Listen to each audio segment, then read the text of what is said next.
To multiply together these two radical expressions, all we have to do is FOIL. So first times first, 4 times 2 gives us 8. Then outsides, plus 4 square root of 3. The insides, minus root 2 times 2 is minus 2 square root of 2. And the last, negative root 2 times positive root 3 is negative square root of 2 times 3, which is 6. Since none of these roots have the same radicand, 3, 2, or 6, we're done. We can't combine anything. So for the next one, let's FOIL again. We notice we have a special situation here because it's 4 minus root 2 and 4 plus root 2, so we'll end up with the difference of 2 squares. But let's FOIL it out anyway. First, 4 times 4 is 16. The outsides will give us plus 4 times the square root of 2. The insides will give us minus 4 times the square root of 2. And the last will give us negative times positive is negative.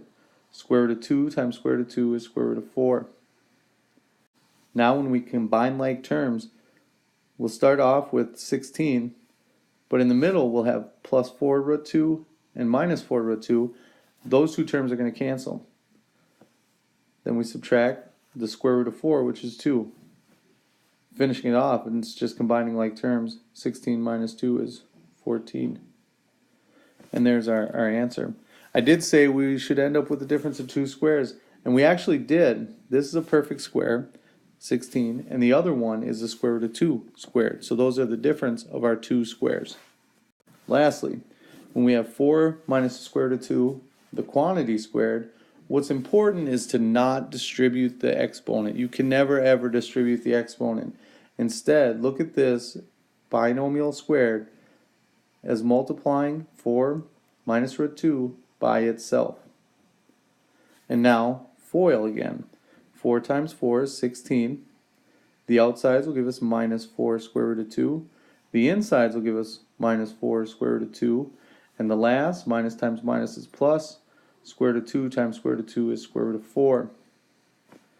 Simplifying, first we'll simplify this term.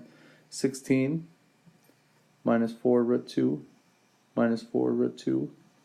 And this last term is 2. Now we can combine like terms. The two constant terms, 16 plus 2, that's going to end up being 18. And then combine the two inside terms.